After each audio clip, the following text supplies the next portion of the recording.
Oi, doutora! Olá, tudo bem? Eu sou a Núbia, sou advogada, e tô aqui hoje para conversar um pouquinho com vocês sobre esse doutor. Doutora, e aí? Você chama o advogado de doutor, doutora? Você é do time que diz doutor é quem tem doutorado? E aí? Já te ocorreu, por um acaso, mas por que eu tenho que chamar o advogado e o médico que não fizeram doutorado de doutor? Se quem tem doutorado, se quem é doutor é porque tem doutorado. Qual que é a treta? Vamos descobrir? Vamos lá. No dia 11 de agosto de 1827, foi inaugurado no Brasil duas escolas de direito, uma aqui no estado de São Paulo e outra lá em Olinda. Até então, não tinha aqui no Brasil uma escola que formasse, né, bacharéis em direito, juristas. Então, o que que acontece? Conta as más línguas, né? Mentira, não são as más línguas. Eu tô lendo aqui no site do TSE Jus que eu vou ler na íntegra para ficar mais claro para vocês. Tá escrito assim, olha, o costume de chamar o advogado de doutor vem da Lei do Império de 11 de agosto de 1827. Essa lei tem origem legislativa no Alvará Régio, editado por Dona Maria I, a Pia, parênteses, a louca, de Portugal, que outorgou o tratamento de doutor aos bacharéis em direito e o exercício regular da profissão. No decreto imperial, parênteses, DIM, de 1º de agosto de 1825, instituído pelo chefe de governo de Dom Pedro I, e no decreto de 1748-A, de 9 de agosto de 1827, que declarou feriado o dia 11 de agosto. Esses documentos foram microfilmados e estão disponíveis para pesquisa na Biblioteca Nacional, localizada na Cinelândia, Rio de Janeiro. Bom, os advogados são pessoas que estão constantemente estudando, estão constantemente em movimento com a intelectualidade. Nesse mesmo artigo aqui do site do TSE, fala que até a década de 1930, que foi a década, né, a época ali em que foi criada a Universidade aqui de São Paulo, todo pensamento sociológico, antropológico, jurídico, histórico e toda crítica cultural e política era derivada dos bacharéis em direito.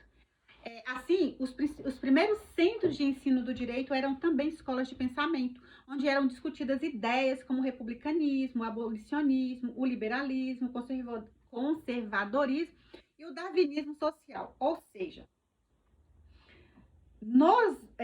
nós bacharéis em direito, né, concentrava ali o saber, né, daquela época. Então, existe assim um respeito, né, para esse profissional. Mas eu falei que o alvará, que a lei do império, está colocando ali que o doutor é o bacharel em direito. Porém, hoje, nós não consideramos bacharéis em direito como doutor. Para ser doutor, tem que ser advogado. Mas você sabe qual é a diferença entre um bacharel em direito e um advogado? Eu vou te explicar. O bacharel em direito, ele é uma pessoa que entrou na faculdade de direito, cursou 5 anos de direito, formou-se, pegou o seu diploma e só. E o advogado? O advogado é a pessoa que entrou na faculdade de direito, fez tudo bonitinho como bacharel, só que ele fez uma prova na OAB, que é composta por 2 etapas. Então, nós temos a primeira etapa, que é de prova objetiva, né, com questões de múltipla escolha. Foi aprovado na primeira etapa, vai para a segunda etapa, que é composta, né, de uma prova, né, uma avaliação com uma peça, uma peça com questões abertas, né, questões dissertativas. Você tem que dissertar a respeito daquilo que está sendo perguntado. Geralmente, tem um caso para você poder identificar o direito ali e trazer a sua resposta. A pessoa foi aprovada na primeira etapa e na segunda etapa, o que vai acontecer? vai ser aprovada na OAB e ela vai estar apta a pegar, vou mostrar para vocês, uma carteira. Uma carteira que habilita esse profissional a trabalhar como advogado. Uma carteira assim, ok? É uma carteira assim. Aqui tem a nossa foto, aqui tem a anotação. Essa anotação minha aqui, ela é de Minas, porque eu estudei em Minas, né? E fui aprovada em Minas e me transferi para São Paulo. Aqui é a frente com meus dados pessoais e demais anotações, né? Que tem aqui, né? É um documento que te habilita. Mas não é só essa, não. Tem uma outra de plástico também, que a gente anda mais com a outra. Essa aqui geralmente fica no escritório, enfim. Você, quando passou, né? Você passou. Aí a gente passa lá por um. A gente vai passar lá por uma cerimônia para receber. Tem uma coisinha muito bonitinha, né? Então, nós somos advogados. Mas por que os bacharéis hoje não são mais considerados doutores? Os advogados são, mas o decreto era para bacharéis. Pois muito bem. Porque na época do decreto, as faculdades formavam bacharéis, mas esses bacharéis, eles exerciam a advocacia. Não tinha prova. Não tinha essa prova. Essa prova, ela é recente, né? Recente para nós, sabe? É coisa de 20 anos, é recente para nós, né? A gente lida com tanta coisa antiga, né? Com tanta coisa... a gente estuda o direito, né? A história do direito. Eu tive história do direito na minha faculdade, a gente vai para os tempos remotos. Então, coisa de 20 anos, 30 anos é recente, né?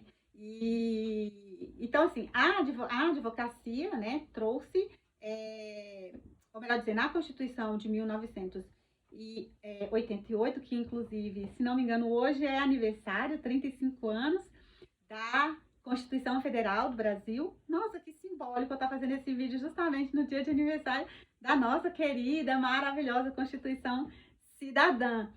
E aí trouxe esse advento, né, da OAB e, né, da Ordem dos Advogados do Brasil, antes tinha outro nome, e a necessidade de ser aprovado, né, na prova para exercer a advocacia. O que acontece se você for bacharel e exercer a advocacia?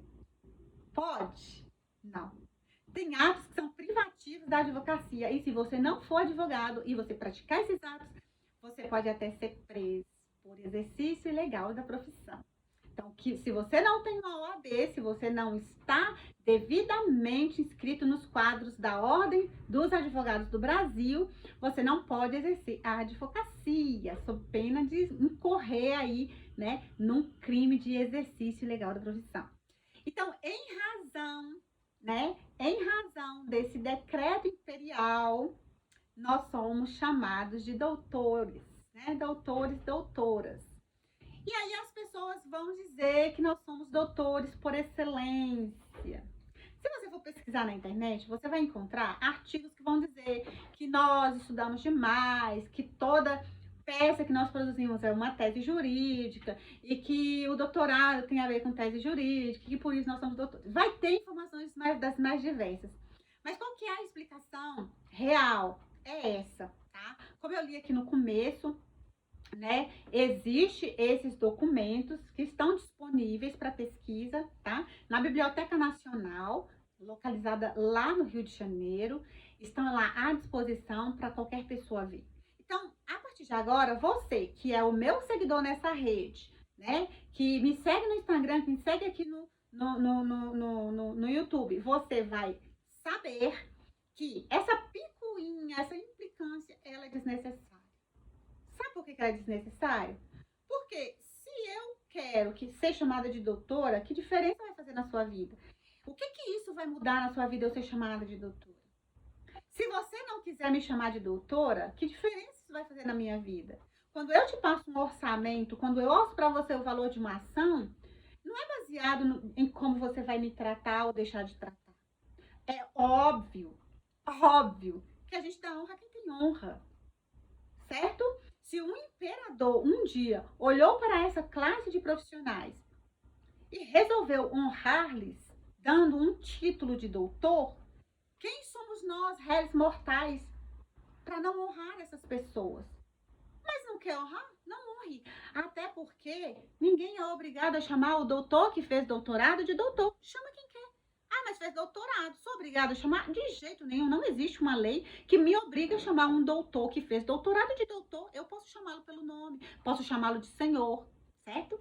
Ninguém, não existe uma lei que me obriga a chamar alguém de mestre porque fez mestrado. Eu chamo se eu quiser, eu não sou obrigada, né?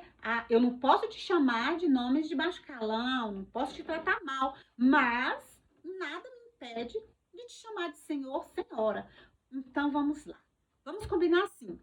Eu sou a doutora Núbia, advogada, devidamente inscrita nos quadros da OAB daqui de São Paulo e nos quadros da OAB nacional, federal. Mas se você quiser me chamar de Núbia, pode. Se quiser me chamar de senhora, pode. Se quiser me chamar de senhorita, pode também. Ainda que eu não seja, mas pode. Não importa como você me chame, desde que você me chame com respeito, desde que você me chame com carinho, porque eu gosto de carinho e eu gosto de respeito. Da mesma maneira eu vou te tratar. Combinado assim? Bom, eu espero que essa informação seja útil para você, tá?